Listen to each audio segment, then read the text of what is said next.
عمور. هلا والله. والله The Simpsons. شوف, I have something for you. يلا.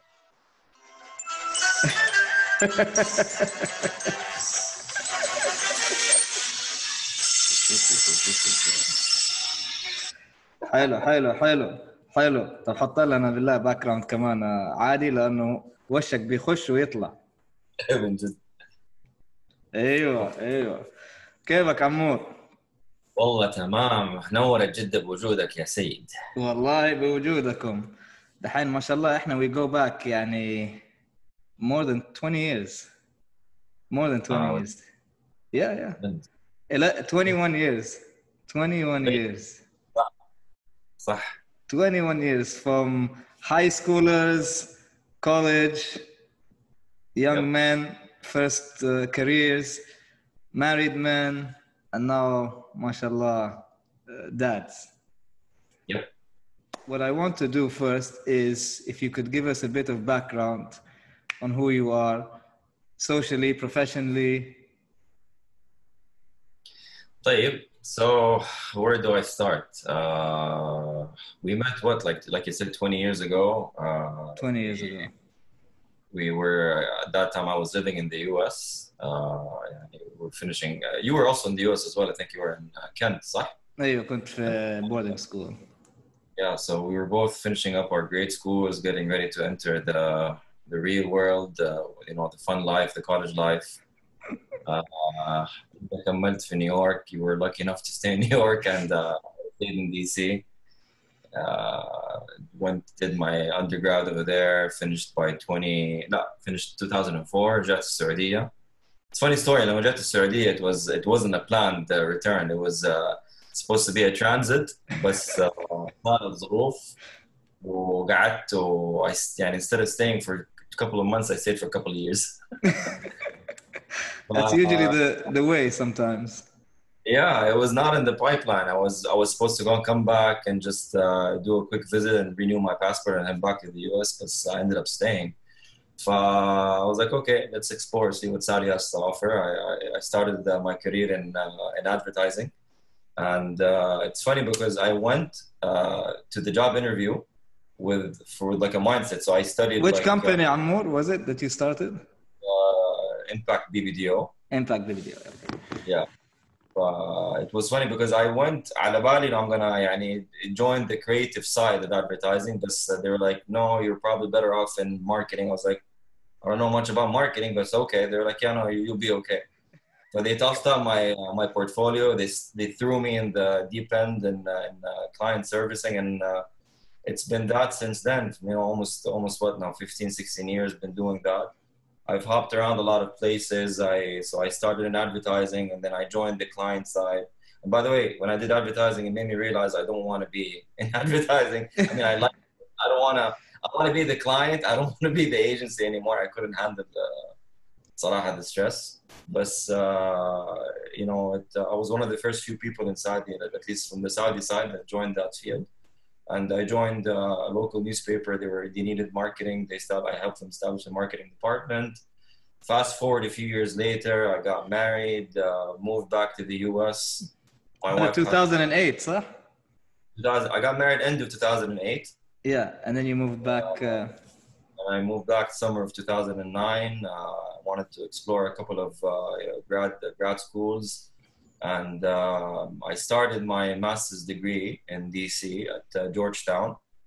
But ironically, the cultural mission did not believe that Georgetown was at that time a good school. G-Town. Yeah, Georgetown, ironically. And after I finished the semester, they were like, no, like it's still a new program. It was 2 years old still. It was a fresh program. Right. At Georgetown. Like, no, it's too fresh. You have to transfer to something else. I tried my best to stick around, but it was futile. So I moved to Miami. 305. 305, exactly. That's where I linked up with your cousin over there, Aboudi. Yes. It was the beginning of a fun adventure with me and him. And a good friendship. Yeah, it was a great friendship, صراحة. We spent a couple of years down in the 305. That's when we had my firstborn. Jana was born there in 2012.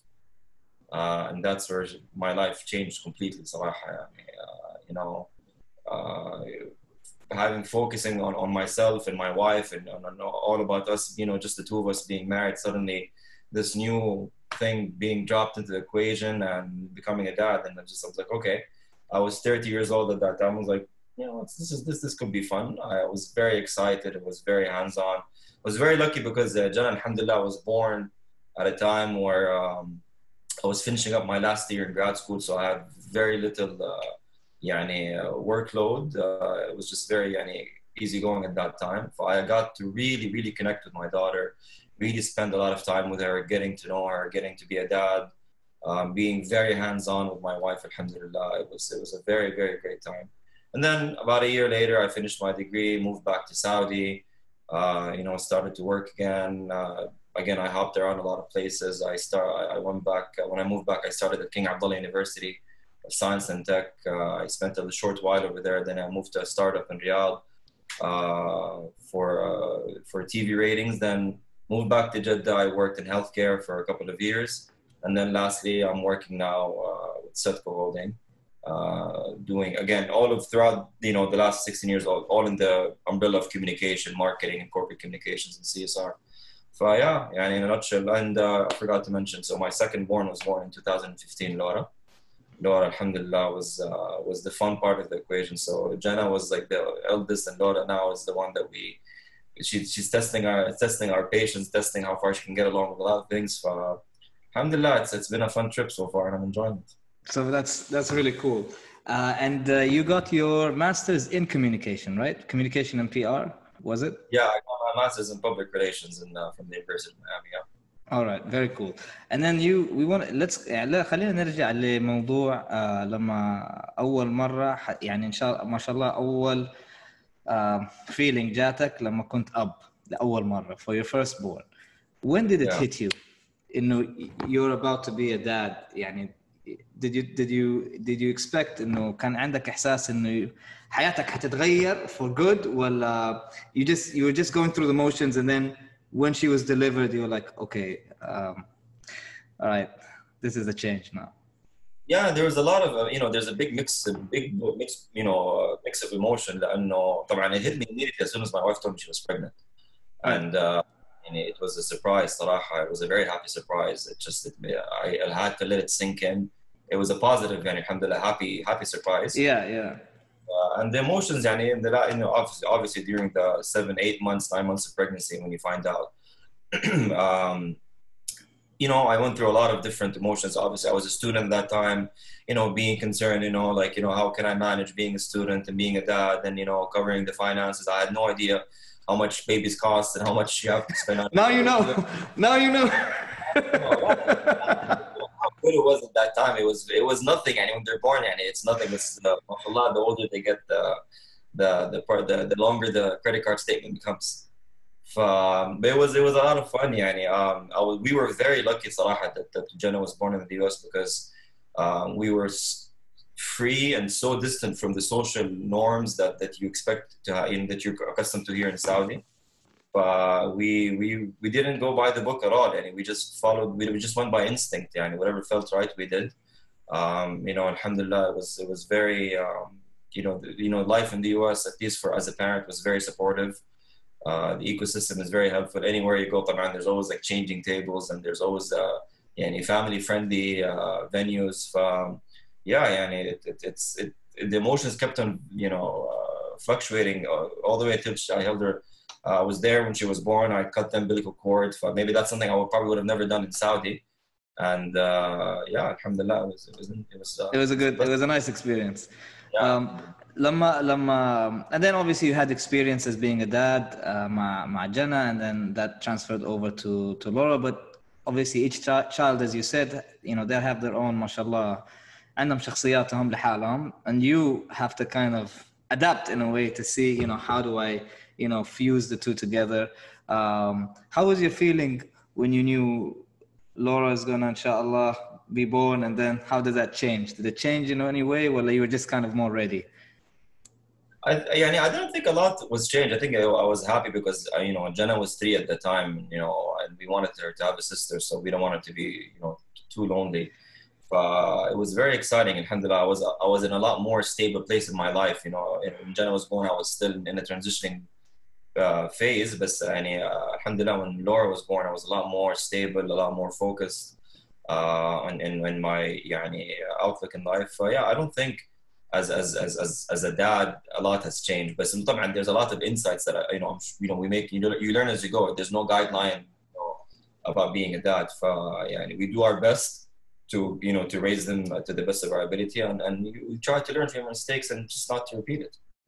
So one thing you said that was very important, or I want to ask that is kind of important, is as we grow up احنا بنقول we want to be لما يجيني طفل ابغى اكون this type of dad or this type of dad, right? I want to be a fun dad, I want to be a serious dad, and there's no wrong or right. It's just what you feel you want to be perceived as. انت لما خلاص you knew انه you're getting a baby girl or a daughter, did you at that point say, you know what, I want to be this kind of dad, or it was just like, just let it flow, حشوف how it comes out to be? Definitely I looked at the way I grew up. So I'm the youngest in my family, and the age gap between me and my dad was 42 years old, and even the age gap between me and my brother, who was the oldest in the family, is about almost 13 years. So right. I kind of discovered things on my own, and I didn't really have a lot of close or interactive relationship with my dad as I was young, or even with my brother, because he didn't live with us. He lived in the US. There's a lot of things I felt I missed out on as a kid. That are from an emotional standpoint, from an interaction, from being present, being here cognitively, being aware, being involved, reinforcing positive emotions. For a lot of these things, I wanted, I'm by my nature, me and you, we're goofballs, But that definitely helped out a lot as they grew older. It really makes it easier to spend time with them when you have such a light-spirited personality.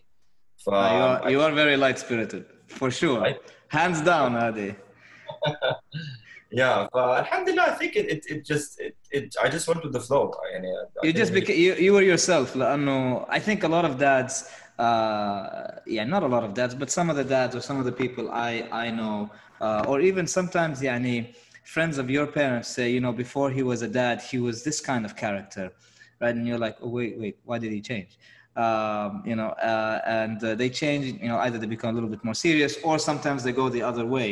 But alhamdulillah, you said, I'm just going to be consistent, because this is, people like me, love me for who I am, and I've been able to be successful as this person, so why would I change with one of my most important part of my life? Why would I change that? Definitely. That's the only thing that I know. I know pretend to be somebody else صراحة. I'm comfortable in my own skin. I'm comfortable with my own decisions and personality. Not everyone might agree with me. Not everyone might agree with my being who I am. But alhamdulillah, in my family, in my close circle, my bubble, it flows well. Believe me, man, we love you for who you are. Don't change. And I think I was very lucky, Kamana. I forgot to mention that I was exposed to having nieces and nephews with my sister and brother, so I got to connect with them. Yeah, before you got your own kid. Yeah, before you got. So you had some training wheels. So a little bit. Yeah. I wasn't too scared. I kind of dipped my leg in the pool before jumping in. Before it happened. No, I'm happy. I think it's a big thing.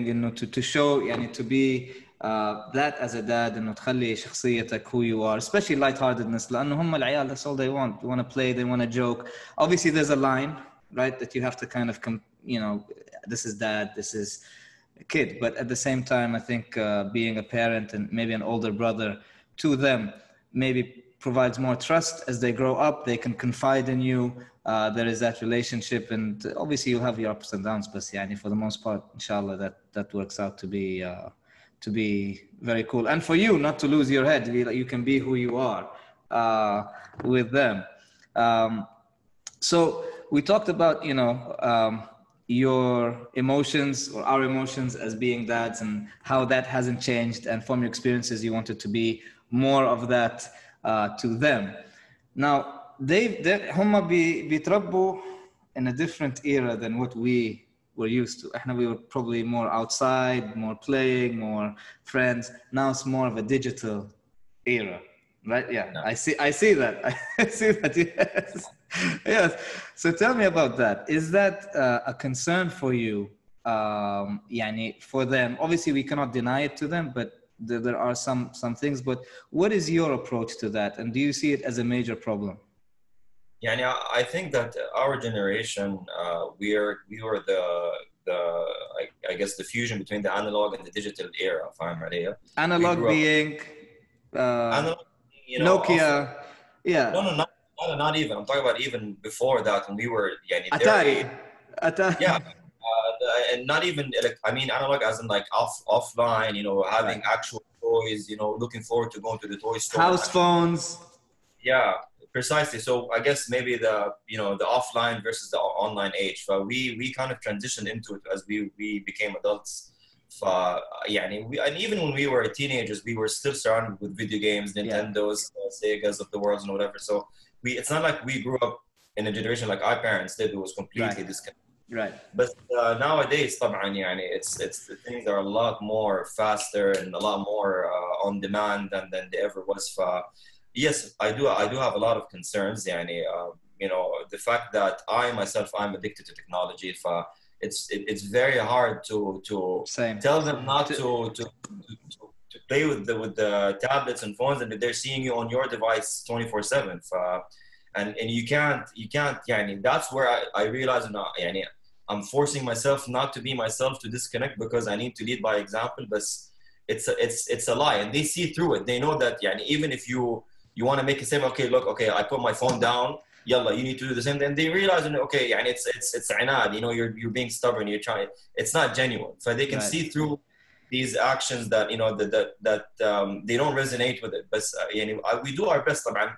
2020 has been a transformational year for the entire universe, and I think every child has exceeded and overdosed on their amount of exposure to technology, and it's beyond our control. And صراحة, one of the nice things I've been reading online, a lot of parenting blogs are saying don't feel guilty. There's very little that you can do about it, and you can't keep on forcing them to play with other things if they've already gotten used to it. So that kind of helped ease the guilt شوية.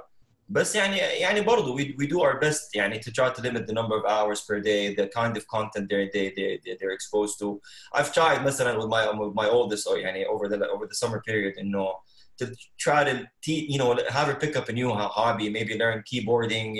She's 8 years old, learn how to type, try to pick up a new language. But طبعا I think everything صراحة, the atmosphere, the energy, the vibe isn't supporting that right now, and it's not easy. لا إحنا as parents, we have the energy or the motivation or the bandwidth. Sometimes it's bandwidth. Yeah, بالضبط, to push them to become Ivy League kids. Nor does the صراحة the situation of them being at home 24/7 helps صراحة. Of course. Yeah, but شوف, and the way I look at it is, and we discussed this many times as friends and about these situations, and I think we look at it as parents and say, every parenting blog expert will say, listen, even I do it now. I have to get work done. I have to cook food. I have to do this. And obviously we can do our best, and we have to lead by example. So I think maybe you and me should kind of do a pact of saying, hey, we need to limit ourselves. Not that much is important online anyway, but it's difficult. And I think the other thing is, obviously you look at Bardo, financial, how many activities can these kids, any kid can take, right? And you said an important thing, the Ivy League kid. And there's a lot written about the Ivy League kid, how stressful they are, sometimes very unhappy. And sometimes they break down later on in life and say, it's not what I wanted. And then obviously there's the other side of the coin. We're saying education in the coming years is going to change. A lot of it probably will be online, A lot of it will be shorter. A lot of it might be kind of more practical. A lot of it might be kind of not the courses, but the certificates. You know, get me a certificate quickly. You know, a 1 year, 2 year shot. This is what I need to learn. Let me go out in the market and kind of work my trade. And I think, and I feel that is the way going forward, because it's obviously all the universities are going to hate me right now. But I think that's the direction, you know, you're going. You know, why should I waste 2 years learning anthropology or something that's I'm not going to use now and do it there? I think that the future is changing. And when we were growing up, having a bachelor's degree was the bare minimum. You couldn't get a job without having one. Then fast forward to 10 years later, having a master's degree was the bare minimum for job applicants. I think now the equation is shifting. You see employers like Elon Musk saying, I don't care about what degree you have. You can show up to a job interview with no degree as long as you have passion and you're skilled in what you're doing.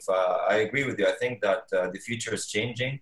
The traditional education that we've grown up to respect and look forward to may take a different shape and form. It may be in the shape of acquiring a skill set. So as you know, on the topic of the digital age, kids nowadays, a lot of schools are teaching kids how to do coding and all these fun things that they're gamifying all these technical stuff in a fun way where they're the future of the world, and the future is digital.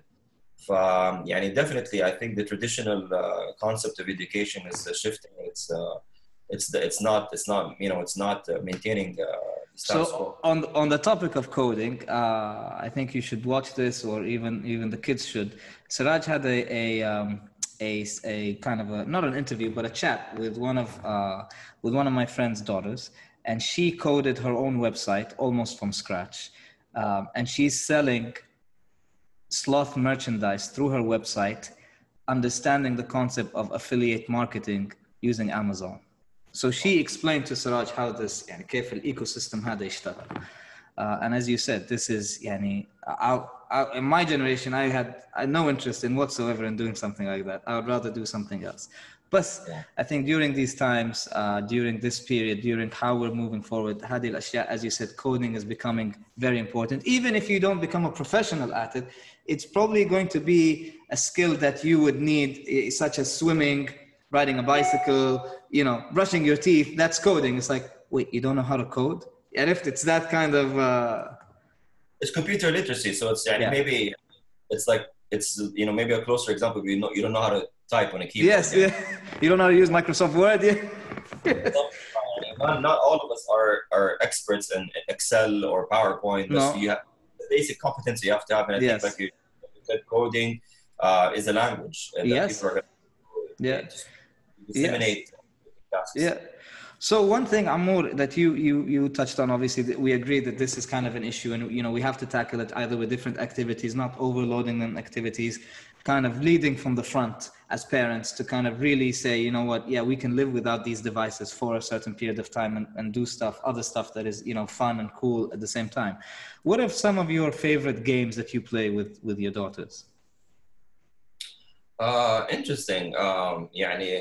It's funny because during the last couple of months, Jenna and I started playing Animal Crossing on the Nintendo. It's basically the summer craze. Everybody during the last 10 months have been jumping on the bandwagon. So it's a fun simulation game that Nintendo came up with. I think it boosted their profit by like 400%. Wow.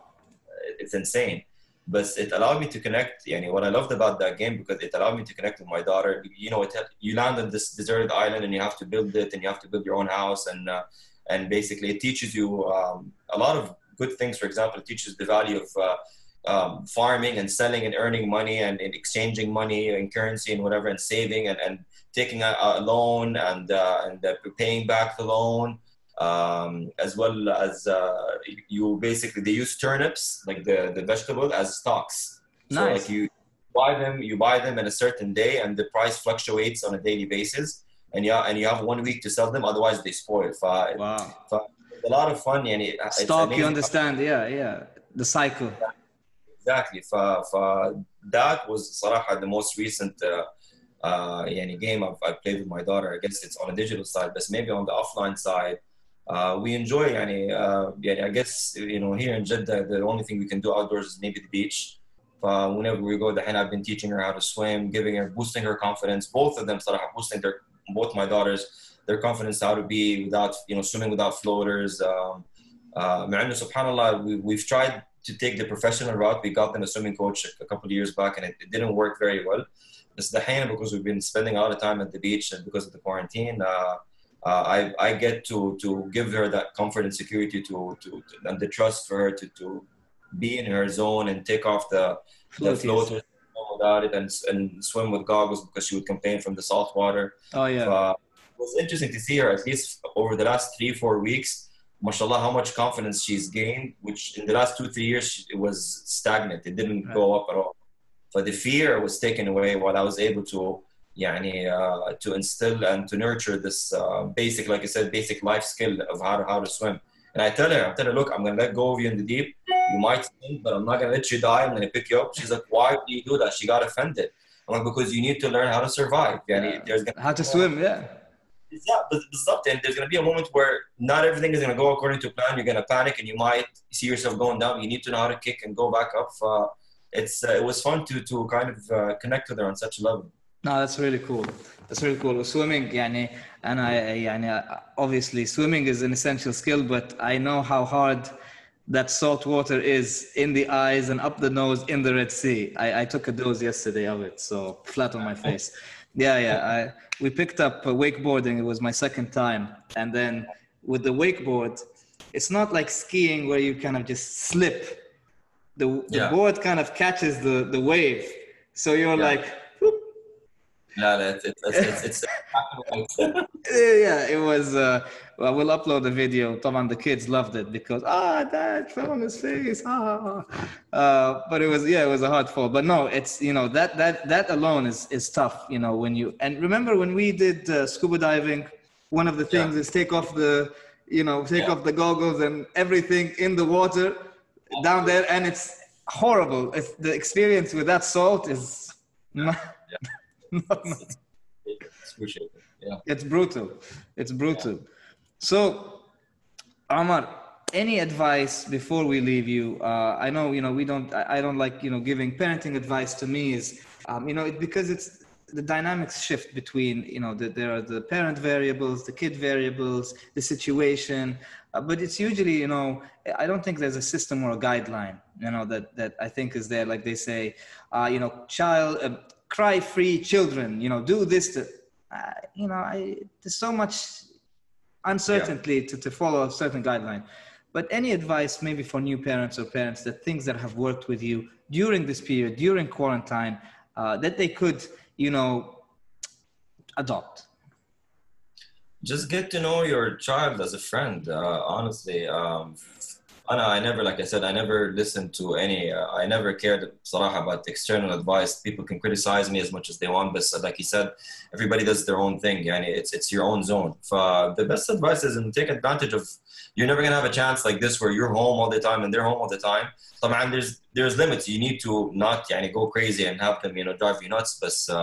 But when that comes, you need to learn how to take your own space. And I think زي ما قلت now في lockdown, for quarantine, we need to be able to be okay with isolating ourselves and having some me time and giving them I tell them مثلا when it's خلاص 9 o'clock I'm gonna go to bed. They're not sleeping. I'm like, listen, now this is my time. It's my me time. I need this 1 hour before I go to bed to wind down. To function tomorrow.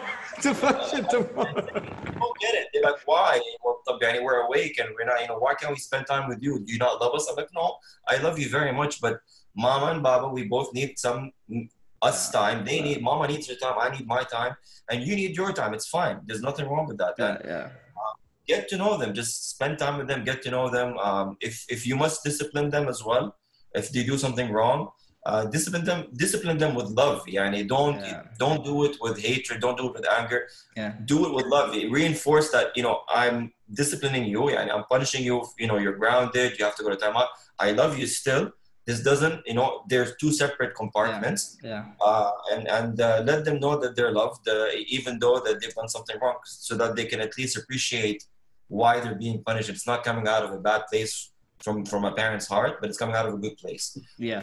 It varies about how much they can absorb it, but you just do your best. Do Yeah. your best. Yeah.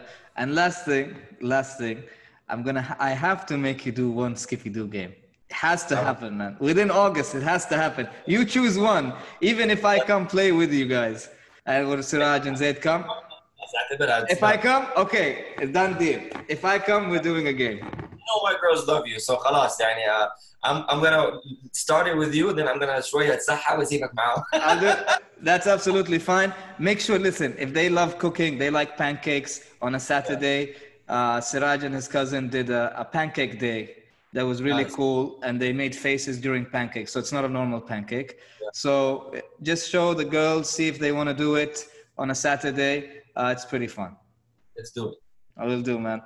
Amor, always nice to see you. Always nice to talk to you. Thank you so much for coming on to Dad Talks, and we will definitely. No, relax, man. You know, it's long overdue, and inshallah, we'll see you very soon. Yalla, take it easy. Take care. Bye bye.